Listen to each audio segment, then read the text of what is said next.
He's back, and he's not going to hang around waiting. We will get Brexit done on time by the 31st of January. No ifs, no buts, no maybes. That had been his pre-election promise. It is now his post-election reality. Boris Johnson has the numbers. He is going to get Brexit done.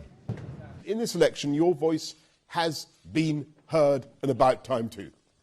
Because we politicians have squandered the last 3.5 years, in squabbles about Brexit. We've even been arguing and about the tone of our arguments. I will put an end to all that nonsense.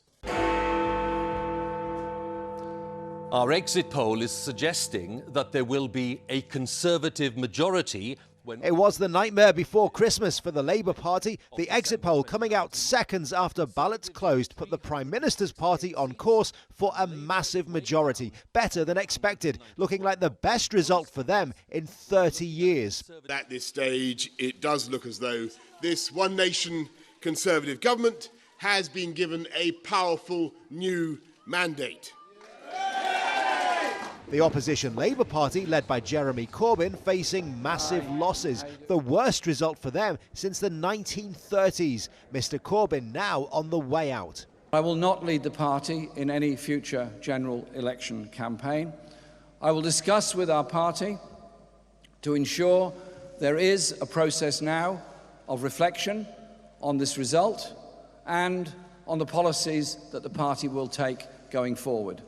And Mr Johnson will now have another 5 years. Getting Brexit done was always his goal, but an issue that frustrated him because Parliament blocked him again and again. It won't anymore. The Conservatives taking seats they have never won before from Labour, seats that would never normally vote Conservative. But the Brexit promise changed all of that. I'm going to be on that train on Monday. I'm going to London. We're going to get Brexit done. Anti-Brexit third party, the Liberal Democrats, had a huge shock.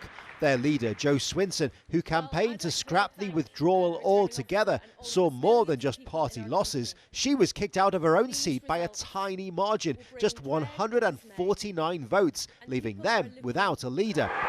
This is Nicola Sturgeon finding out it was her SNP party that kicked Swinson out. She unseated a lot of MPs in Scotland, taking all but 2 of the country's seats, saying it now gives her a powerful mandate to demand a second Scottish independence referendum, since Scotland does not want to leave Europe. Boris Johnson's argument in this election in Scotland has been flatly and completely rejected. So there is no doubt there is a mandate. I have a mandate to offer people that choice. And then, of course, it's up to people in Scotland to decide what choice they make. But with Mr Johnson's majority, she faces a big fight. Away from Parliament, reaction was swift. A good night for the pound, surging to a 19-month high against the dollar. It has been high for days, with pre-election polls suggesting a Conservative majority, meaning an orderly Brexit next month, the best the markets could hope for.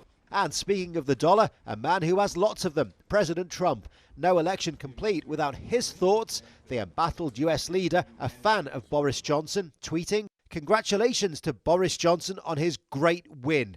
Britain and the United States will now be free to strike a massive new trade deal after Brexit.